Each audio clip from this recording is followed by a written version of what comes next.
स्वागत है आपका न्यूज 18 जम्मू कश्मीर लद्दाख हिमाचल में। मैं हूं विशाल और आप देख रहे हैं पहली खबर। लाइन ऑफ कंट्रोल पर फौज को अलर्ट कर दिया गया है। ये अलर्ट पाकिस्तान की तरफ से पुंछ में लाइन ऑफ कंट्रोल के करीब जंगल में दरअंदाजी के लिए आग लगाने के बाद किया गया।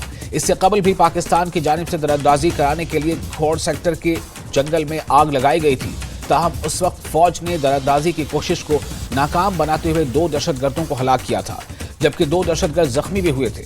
फौज को मिले इनपुट के मुताबिक बड़ी तादाद में ट्रेंड दहशतगर्दों को हिंदुस्तानी इलाके में दरअंदाजी कराने के फिराक में पाकिस्तान लगातार कोशिश में है।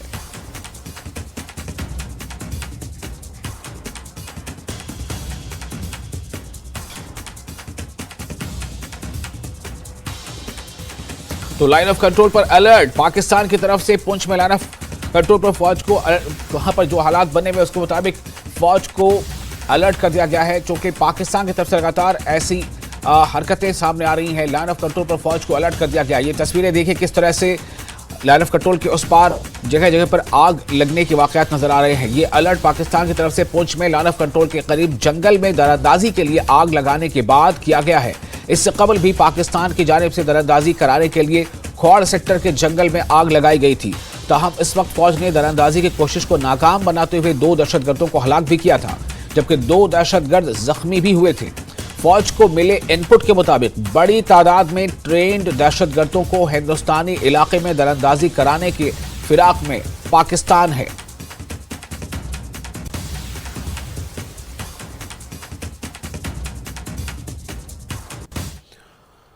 और वजीर दिफा राजनाथ सिंह आज जम्मू का दौरा करेंगे। राजनाथ सिंह वहां सलामती की सूरत हाल का जायजा लेंगे।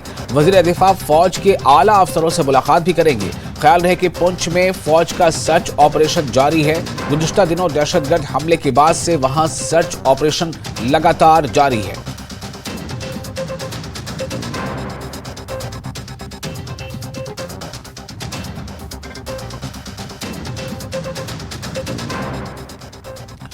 तो एक बार फिर आपको बता दें कि वजीर दिफा राजनाथ सिंह आज जम्मू का दौरा करने वाले हैं।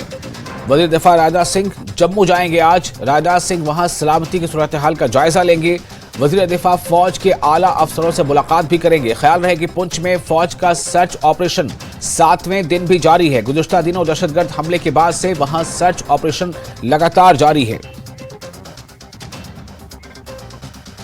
और 21 तारीख को जिस तरह से पुंछ में जो ऑपरेशन के दौरान 4 जवानों की शहादत हुई थी, उसके बाद से लगातार वहां ऑपरेशन जारी है। इस वक्त हमारे साथ जुड़ चुके हैं राजभवन से समीर भट्ट और टेक्निकल एयरपोर्ट जो है वहां से राजन वैद। आप दोनों का बहुत इस्तकबाल है। राजन, सबसे पहले आप ये बताएं कि आज वज़ीर दिफा का दौरा होने वाला है, इसको लेकर किस तरह की तैयारियां हैं और लगभग क्या वक्त है जो वो जम्मू पहुंचेंगे? जी देखिए विशाल की आज राजनाथ सिंह जम्मू आने वाले हैं और लगभग जो है बताया गया है कि 11:20 पे वो जम्मू में पहुंचेंगे और यहां से सीधे पुंछ जाएंगे। पुंछ और राजौरी में जाके वो जो है वहां जो हमारी सेना के जो सीनियर ऑफिसर्स हैं उनसे मुलाकात की जाएगी। उसके बाद उनको यहां जम्मू राजभवन में भी आना है और यहां पे भी एक हाई लेवल सिक्योरिटी मीट जो है वो की जाएगी। जिस तरह के हालात पनपे हैं पिछले कुछ दिनों में, जब पुंछ के बफलियाज इलाके में जो इनकाउंटर हुआ है और उसमें सेना के जवान जो हैं 4 जवान शहीद हुए हैं और 3 जख्मी हैं। उसके बाद से ही जो है सेना ने एक तलाशी अभियान है अभी भी उस घने जंगल में चलाया हुआ है और कोशिश यही है कि जो आतंकवादी जिन्होंने ये जो अटैक किया है उनको ढूंढ निकाला जाए। और जो सिक्योरिटी रिव्यू मीट है वो बहुत ही अहम होने वाली है, क्योंकि ये एक बहुत जो बड़ा चैलेंज है इस वक्त सिक्योरिटी फोर्सेस के सामने कि जिस तरह से जम्मू सूबे में आतंकवाद को हवा देने की जो कोशिश है पाकिस्तान और आईएसआई की, हमें पिछले गुज़श्ता 1 साल लगभग 1 साल से देखा है कि जो जम्मू रीजन है वहां जो एक्टिविटीज हैं आतंकवादियों की घुसपैठ की कोशिशें वो बहुत ज्यादा हुई हैं पिछले सालों के मुकाबले। जहां एक तरफ पिछले कुछ सालों पहले हम ये कहते थे कि जम्मू सूबे में आतंकवाद समाप्त हो गया है, वहां से सिक्योरिटी फोर्सेस से जितने भी आतंकवादी थे या तो उनको मार दिया था या वो वापिस जो है वो पाकिस्तान भाग गए थे। लेकिन अब जिस तरह की सूचनाएं आई हैं कि पाकिस्तान में जो लॉन्चिंग पैड्स हैं, पीओके में जो लॉन्चिंग पैड्स हैं वो वापस एक्टिव कर दिए गए हैं। वहां पे जो ट्रेंड आतंकवादी हैं और जिन्होंने ट्रेनिंग अफगानिस्तान में ली है और पाकिस्तान के मुख्तलिफ जो शहरों में ली है, वो जो है ट्रेंड आतंकवादी जो हाईली मोटिवेटेड हैं उनको इस तरफ जो है पाकिस्तान ने धकेला है और लगभग 30 से 35 जो आतंकवादी हैं वो पीर पंजाल की रेंज में जो है वो एक्टिव हैं। ये एक बहुत बड़ा जो है सिक्योरिटी थ्रेट भी है और चैलेंज भी है सिक्योरिटी फोर्सेस के लिए, क्योंकि जिस तरह से ये घात लगा के हमला करते हैं और वापस घने जंगलों में छुप जाते हैं, ये एक चैलेंज है। क्योंकि बाटा धूलिया का जो जंगल है या पीर पंजाल की जो रेंज है वो जंगल इतने घने हैं कि वहां पे जिस तरह से रुई में एक सुई ढूंढने के जैसे होता है, वैसे ही जो आतंकवादियों की तलाश में इस वक्त हमारी जो सिक्योरिटी फोर्सेस हैं वो लगी हुई हैं। और ये तमाम तरह के जो चैलेंजेस हैं उसका जायजा लेंगे राजनाथ सिंह आज, और वहीं जो है सिक्योरिटी फोर्सेस को, सेना को जो निर्देश देने हैं वो दिए जाएंगे। और इससे पहले जब सेना अध्यक्ष यहाँ पे पहुंचे थे, उन्होंने भी पुंछ राजौरी जाके जो है सेना के जो सीनियर ऑफिशियल्स हैं उनसे मुलाकात की थी और उनको ये कहा था कि जो हमारी एक रवायत है कि एक प्रोफेशनलिज्म होना चाहिए सेना में, वो दिखना चाहिए। और ये अब साफ बात हो गई है कि अब कोई बड़ा एक्शन भी हो सकता है। जिस तरह से पाकिस्तान के जो स्पॉन्सर्ड आतंकवादी हैं उन्होंने एक के बाद एक यहाँ पे हमारे सेना के जवानों को क्षति पहुंचाई है, इसके बाद जम्मू और पूरे देश में ये एक मांग उठी है कि पाकिस्तान के खिलाफ एक सख्त कार्रवाई होनी चाहिए। तो ये भी हो सकता है कि एक बड़े एक्शन प्लान की तैयारी जो है वो भी उसकी तरफ भी ये एक जो है संकेत देता है। तो आज जो राजनाथ सिंह का जहां जम्मू विजिट है ये बहुत मायनों में अहम है, क्योंकि अब लोकसभा के चुनाव भी आने वाले हैं। उसके पहले जो सिक्योरिटी थ्रेट्स हैं वो किस तरह की है और किस तरह से ये इस बात को यकीनी बनाया जाएगा, सुनिश्चित किया जाएगा कि यहाँ पे जब इलेक्शन हो तो इस तरह के जो अटैक हैं वो ना हो। किस तरह से जो काउंटर इंसर्जी जो ऑपरेशंस चलाने हैं सेना ने, किस तरह से चलाने हैं और किस तरह से इफेक्टिव जो है जो आतंकवादियों पे अटैक करना है और किस तरह से उनको यहाँ से भगाना है, ये तमाम जो चीजें हैं वो सेना को निर्देश दिए जाएंगे। राजन, आप हमारे साथ बने रहे। समीर भी हमारे साथ जुड़े हुए हैं राजभवन से। समीर, किस तरह की तैयारियां हैं और कैसे देखा जाए इस दौरे को? 2 से 3 दिन कबल जो सेना के जो सरबराह है वो आते हैं और अब राजनाथ सिंह आ रहे हैं। जो हालात पुंछ में बने हैं जिसमें 4 जवान की शहादत हुई थी, उसके बाद फिर 3 मिस्टीरियस डेथ हुई थी, इन सबको मिलाकर हालात किस तरह के बने हुए हैं और क्या अब भी यानी आज भी वहां पर जो इंटरनेट की सर्विसेज मुअत्तल थी वो अब भी मुअत्तल हैं? देखिए, मैं आपको बता दूं, जिस तरह राजन भी कह रहे थे कि जो रक्षा मंत्री है राजनाथ सिंह तकरीबन 11:20 को पहुंचेंगे और सीधा राजौरी पूंछ का दौरा करेंगे। राजौरी पूंछ में वो न सिर्फ सेना के ऑफिशियल से बात करेंगे, सेना के जवानों से बात करेंगे, बल्कि कई सिविलियन जो वहां पे लोग रहते हैं, जो लोकल पॉपुलेशन है, उनके साथ बात करेंगे। और ऐसी भी चर्चा है जो अनऑफिशियली हमें पता चला है कि हो सकता है कि जो 3 डेथ्स हुई थी 3 सिविलियंस की, उनके फैमिलीज को वो नौकरी का वो जो पत्र है वो भी देंगे, उनकी फैमिलीज के जो मेंबर्स हैं उनको भी जॉब का पत्र वो देंगे। लोगों से बात करेंगे क्योंकि बहुत सारे कंसर्न हैं पीर पंचाल एरिया में, न सिर्फ पीर पंचाल जोन में बल्कि जम्मू कश्मीर के कई हिस्सों में। आपने देखा बारामूला में कुछ दिन पहले एक जो फॉर्मर रिटायर्ड एसएसपी थे उनकी हत्या की गई। टारगेट किलिंग जो है कश्मीर वैली में लगातार कई दिनों से हमने देखा। इस पिछले 2 महीने में कई कॉप्स को, जो पुलिस वाले हैं उनको निशाना बनाया गया, जो रिटायर्ड भी है या सर्विस में है, इन वर्किंग है, उनको निशाना बनाया गया। पीर पंचाल का जो एरिया है लगातार आपको पता ही है कि पहले से ही, अगर हम इस साल की बात करें तो कई मुठभेड़ें हुई हैं जिसमें हमारे कई जवान शहीद हुए हैं। तकरीबन 20 से ज्यादा जवान शहीद हुए, लेकिन 28 से ज्यादा आतंकवादी भी मारे गए। और सबसे बड़ा जो चैलेंज है वो फॉरेन मिलिटेंट्स, जो जिस तरह से फॉरेन मिलिटेंट्स ने, फॉरेन टेररिस्ट ने वहां पे अपना एक वो बनाया है। तो राजनाथ सिंह कोशिश करेंगे जो वहां पे ऑन स्पॉट, ये भी चर्चा है, ये भी खबर है कि हो सकता है कि वो ऑन स्पॉट वहां पे जहां पे ये अटैक हुआ था जी। आर्मी की व्हीकल्स पे, वहां का भी वो दौरा कर सकते हैं। सिक्योरिटी के जो अपैरेटिस सिक्योरिटी ऑफिशियल्स हैं, जितने भी अपैरेटिस हैं, जितने भी विंग्स हैं, उनके ऑफिशियल से वहां पे बात करेंगे, ऑन स्पॉट जायजा लेंगे हालात का। उसके बाद 2 बजे के करीब यहाँ इसी राजभवन में जहां मैं खड़ा हूं, यहाँ पे राजभवन में वो एक हाई लेवल मीटिंग जिसमें आर्मी हो, पुलिस के साथ साथ डिफेंस जितने भी ऑफिशियल्स हैं, जितने जी। भी विंग्स हैं, चाहे सीआरपी है, बीएसएफ है, इंटेलिजेंस विंग्स हैं, जितनी भी एजेंसीज हैं, उनके जो टॉप ऑफिशियल्स हैं, उनके साथ वो बात करेंगे। सिविल एडमिनिस्ट्रेशन में एलजी मनोज सिन्हा होंगे, चीफ सेक्रेटरी होंगे, और बाकी जितने भी सिविल ऑफिशियल्स हैं वो भी इसमें होंगे। तो किस तरह से आगे की चुनौतियां, देखिए चुनौतियां बहुत ज्यादा है। आगे विंटर है, फॉग की सिचुएशन, विंटर अभी चल रहा है, जी। आगे फॉग भी बहुत ज्यादा बढ़ सकता है, और उस फॉग का फायदा हमेशा कोशिश करता है पाकिस्तान की किस तरह जो विंटर एरिया,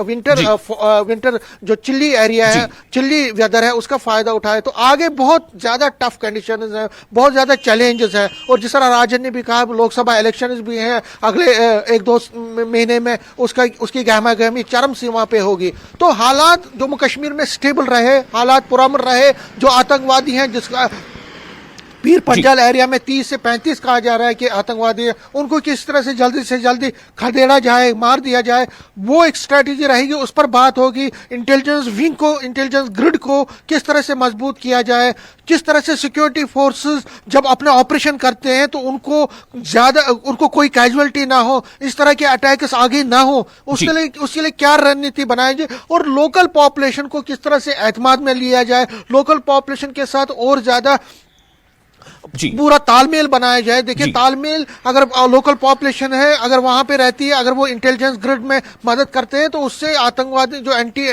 टेरर ऑपरेशन में बहुत मदद मिलता है। तो लोगों को किस तरह से जी बिल्कुल, और उनको किस तरह से हम ये कह सकते हैं कि आर्मी के नजदीक लाया जाए, मतलब एतमाद में लेना होगा जो लोकल्स हैं उन्हें। और ये जो अभी जो वाकया हो गया जिसपे इतना सियासी शोर उठ रहा है, मिस्टीरियस डेथ को लेकर के जो डेथ हुई थी, अब मैं आपसे जानना चाहूंगा समीर, क्या ऐसी भी कोई खबर है कि जो आर्मी चीफ है जनरल मनोज पांडे, क्या उनसे भी वजीर दिफा की मुलाकात होगी?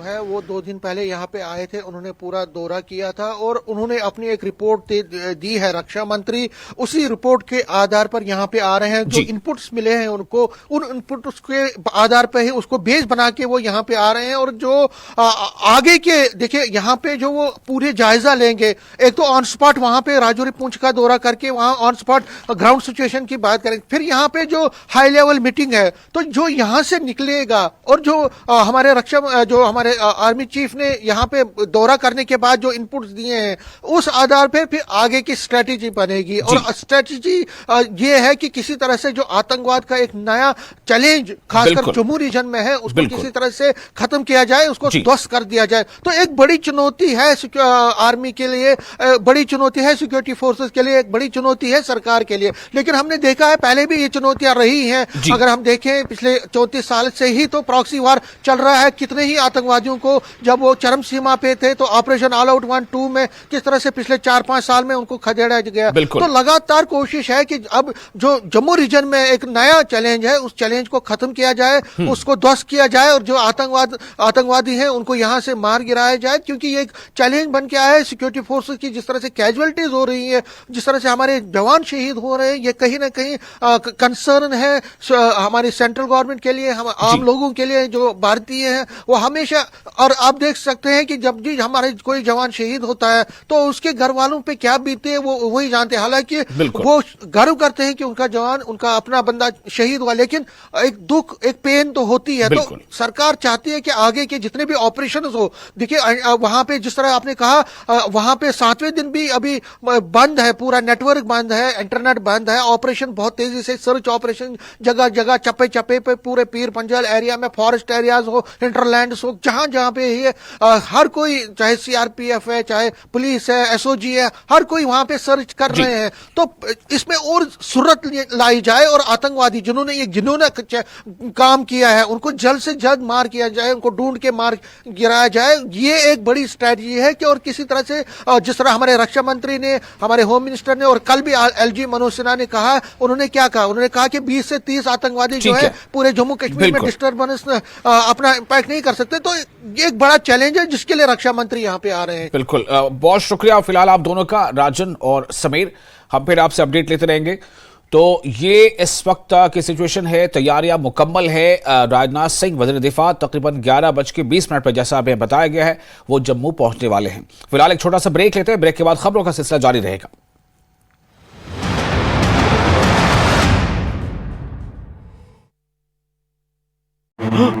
इंजीनियरिंग कॉलेज के छात्रों ने अपनी मांगों को लेकर कॉलेज परिसर में किया जमकर बवाल। कॉलेज की अनियमितता और प्रताड़ना को लेकर की नारेबाजी। अलवर में एक बार फिर दागदार हुई खाकी। 3 पुलिसकर्मियों पर पॉक्सो और गैंगरेप का केस दर्ज। नाबालिग को डरा धमका कर करते थे दुष्कर्म। बीकानेर के श्री डूंगरगढ़ में युवक की हत्या मामले में मृतक के शव को परिजनों ने लेने से इनकार कर दिया है। हत्या करने वाले आरोपियों का अभी तक खुलासा नहीं हुआ, जिसे लेकर परिजनों ने कहा कि आरोपियों की गिरफ्तारी तक हम शव नहीं लेंगे। डूंगरपुर के कांठडी गांव में एक विवाहिता ने अपने ही घर में फांसी का फंदा लगाकर आत्महत्या कर ली। इधर मृतका के पीहर पक्ष के लोगों ने मारकर लटका देने का आरोप लगाया है। वहीं पुलिस ने शव को जिला अस्पताल की मोर्चरी में रखवाया। जैसलमेर के फलसूंड में चोरों ने घर को निशाना बनाकर चोरी की वारदात को दिया अंजाम। घर में रखी संदूक में चांदी के आभूषण व नकदी लेकर फरार। सुनसान इलाके में संदूक में आभूषण व नकदी लेकर फरार होकर संदूक फेंक दी। चित्तौड़गढ़ के शंभपुरा थाना पुलिस की अवैध मादक पदार्थों के खिलाफ कार्रवाई। 6 कट्टों अवैध अफीम डोडा चूरा, जिसमें 108 किलो 700 ग्राम अवैध अफीम डोडा चूरा जब्त। उदयपुर के गोदाना गांव में शराबी पत्नी ने शराबी पति को मौत के घाट उतार दिया। पुलिस ने मामला दर्ज कर पूछताछ शुरू कर दी है। उदयपुर के टीडी थाना। ब्रेक के बाद एक बार फिर आपका स्वागत है न्यूज 18 JKLH पर। आप देख रहे हैं पहली खबर। नेशनल कॉन्फ्रेंस के सदर डॉक्टर फारूक अब्दुल्ला ने कहा है कि वजीर दाखिला ने कहा था कि दफा 370 की मनसूखी से दहशतगर्दी खत्म हो जाएगी, मगर जम्मू कश्मीर में आज भी दहशतगर्दी जारी है। उन्होंने इल्जाम लगाया कि अब बेगुनाहों को निशाना बनाया जा रहा है। उन्होंने पुंछ में 3 शहरियों की पुरस्कार मौत पर कहा कि मुआवजा और नौकरी देने से कुछ नहीं होगा। उन्होंने कहा कि यह पता लगाया जाए कि उन्हें क्यों मारा गया। उन्होंने कहा कि अगर कश्मीर मसले को बातचीत के जरिए हल नहीं किया गया तो यहां गजा जैसा हाल हो जाएगा। उन्होंने कहा कि अब पाकिस्तान बातचीत के लिए तैयार है। इसी का मामला जो है ये ऐसे खत्म नहीं होने वाला। जो आसमान से बोल रहे हैं कि मिलिटेंसी खत्म हो गई, ये हो गया, वो हो गया, उनसे मैं बार बार ये कहता हूं ये खत्म नहीं होगी जब तक वो माहौल नहीं बनाया जाए जिसमें एक बातचीत का रास्ता निकाला जाए। और उस रास्ते में, और आज वो मुल्क तैयार है बातचीत करने के लिए। उनसे बातचीत करके वो रास्ता निकालना पड़ेगा जिससे ये बंद हो जाए। जो वजीर आज़म आने वाले हैं उन्होंने तो बयान दिया है कि मैं हिंदुस्तान से अच्छे ताल्लुकात करना चाहता हूँ, मैं हिंदुस्तान के साथ आगे चलना चाहता हूँ। नवाज शरीफ ने तो ये बयान दिया है। तो मैं नहीं देखता हूँ कि अब देखिए उनको पहले इलेक्शन हो, वहाँ इलेक्शन के बाद ही कुछ होगा, मगर बातचीत का रास्ता ही सही है। और वाजपेयी जी ने बहुत अच्छा कहा था कि पड़ोसी बदलाया नहीं जा सकता, दोस्त बदलाया जा सकता है। पड़ोसी के साथ अच्छे ताल्लुकात रखने चाहिए। हम उम्मीद करेंगे कि वो भी कोशिश करेंगे कि हमारे साथ अच्छे ताल्लुक रखें और आगे बढ़े हम लोग। आपने एसपी साहब का सुना, उसको शहीद कर दिया गया, मगर उससे पहले भी आप देखें वो था क्रिकेट खेल रहा था यहाँ ईदगाह में, उसको भी मार दिया गया। फिर जो वो एनकाउंटर हुआ था वहाँ कुकरनाग में, वहाँ भी आई थिंक कर्नल मारा गया, उसके साथ पुलिस वाले, वो हमारे वो एसपी मारा, डीएसपी मारा गया, और वो तो ही ब्लेड टू डेथ। उसने तो अपनी बीवी से भी बात की कि अब मैं मर रहा हूँ, बच्चे का ख्याल रखना, जो अभी पैदा हुआ था। ये हालत है। हम लोग एक मुश्किल दौर से गुजर रहे हैं, और इस मुश्किल दौर में हम लोगों को ये याद रखना चाहिए, जो घटना इस वक्त पुंछ में हुई है वो बहुत ही सख्त है। यानी आप घर से उठा के ले जाते हैं लोगों को और टॉर्चर से उनको मार डालते हैं, तो ये कौन सी इंसानियत है? जिन लोगों ने इसका साथ नहीं दिया है, उसमें बीएसएफ का खुद एक संतरी है जिसके भाई को उठा के ले गए, मार डाला। वो तो कहता है साहब मुझे देखिए, मुझे क्या मिला इतने साल वतन की खिदमत करने के लिए कि मेरे भाई को शहीद कर दिया। तो है इस पर तो तहकीकात होनी चाहिए और उनको सजा देनी चाहिए जो उसमें मुलव्वस हैं, क्योंकि अगर आप लोगों का एतमाद खो जाएंगे तो आप मुकाबला नहीं कर सकेंगे। जब इलेक्शन आएगा, हमारा पार्लियामेंट्री बोर्ड बैठेगा, उसमें फैसला होगा कौन कहाँ से लड़ेगा। फारूक अब्दुल्ला आगे के प्रेसिडेंट भी है, मेरा हक नहीं है कि अगर पार्लियामेंट्री बोर्ड नहीं कहेगा तो मैं कैसे खड़ा हूँगा। पार्लियामेंट्री बोर्ड को यह फैसला करना है कौन कहाँ से लड़ेगा। और बीजेपी के सीनियर लीडर कविंदर गुप्ता ने फारूक अब्दुल्ला के बयान पर रद्द-ए-अमल जाहिर करते हुए कहा है कि उनके नुक्ता नजर को सख्ती से मुस्तरद किया गया। गुप्ता ने कहा कि पाकिस्तान में किसी किस्म का इस्तेहकाम नहीं है। ऐसे लीडरों की तरफ से इस हकीकत को कबूल नहीं किया जा रहा है। उन्हें हकीकत को तस्लीम करना चाहिए और बयान देना चाहिए। गुप्ता ने कहा कि हर चीज पर महज बयान से सियासत करना मुज़िर सेहत है। देखिए, पाकिस्तान ऐसा मुल्क है जिसकी अपनी कोई गारंटी नहीं है। उन्होंने ये भी कहा है कि नवाज शरीफ प्रधानमंत्री बनने वाले, इनको क्या गारंटी है? नवाज शरीफ को पहले हटाया गया था, इमरान खान को हटा दिया, किसी दूसरे को बैठा दिया, किसको भुट्टो को फांसी दे दी गई, और कुछ लोग जहाज में मारे गए। पाकिस्तान में किसी को भी फांसी हो सकती है और किसी को भी कब क्या हो जाए कोई पता नहीं है। तो मुझे लगता है कि पाकिस्तान एक ऐसा मुल्क है जो आतंकवाद को लेकर के पूरे जम्मू कश्मीर में और भारत में हालात खराब करने की कोशिश करता है। तो क्यों ये इतने उस पर फिदा है कि ये बार बार उसके साथ बात करने की वकालत करते हैं। देश में एक सरकार है, सरकार के कुछ असूल होते हैं और सरकार की कोई नीतियां होती हैं, उसी नीति के साथ सब होता है। मुझे लगता है कि ठीक है, आपकी सलाह है, पाकिस्तान के प्रति आपको जो प्यार है वो झलकता है बार बार, लेकिन जो आतंकवाद है क्या आपके कहने पर वो रोक सकते हैं? नवाज शरीफ से पहले भी हाथ बढ़ाया था, उसका क्या परिणाम निकला, इसका भी जवाब दीजिए। काफी बार सुनते हुए हमने देखा है कि दफा 370 और 35A के खात्मे के बाद जो बीजेपी दावा करती है कि हालात में बहुत सुधार आया है, लेकिन हालात बिगड़ते जा रहे हैं, टारगेटेड किलिंग हो रही है और लोग काफी तकलीफ में है। क्या कहेंगे इसके बारे में? देखिए, जैसे जहां तक टारगेट किलिंग का मामला है, अब जो शरेआम यहाँ पर मिलिटेंसी होती थी वो नहीं है। अब कोई भी व्यक्ति कहाँ कब क्या करता है उसकी कोई गारंटी नहीं रहती। आजकल वो छोटा हथियार लेकर के कहीं भी किसी को करते हैं, लेकिन ओवरग्राउंड वर्कर्स या अंडरग्राउंड वर्कर्स सरकार की तरफ से, हमारी सुरक्षा बलों की तरफ से ये जो बयान आया है कि उसी हिसाब से रणनीति बनाई जाती है। तो बहुत लोगों को चिन्हित भी किया गया है, उनको हटाया गया है जो सरकारी ऑफिस में बैठ करके भी वहां पर आतंकवाद का प्रचार करते थे, आतंकवाद को प्रोत्साहन देते थे। आज उस पर कटौती आई है। जो सही दृष्टि है उस तरीके से अगर देखें तो इनको सब ठीक नजर आएगा।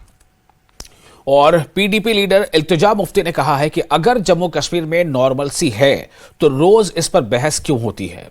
इल्तिजा मुफ्ती ने शोपियां में न्यूज 18 नुमाइंदे इरशाद मलिक के साथ बातचीत के दौरान कहा कि हदबंदी के नाम पर कुछ हासिल नहीं हो सकता। इल्तिजा मुफ्ती ने कहा कि शोपियां का प्रोग्राम नौजवानों के साथ सिर्फ एक बातचीत का प्रोग्राम था।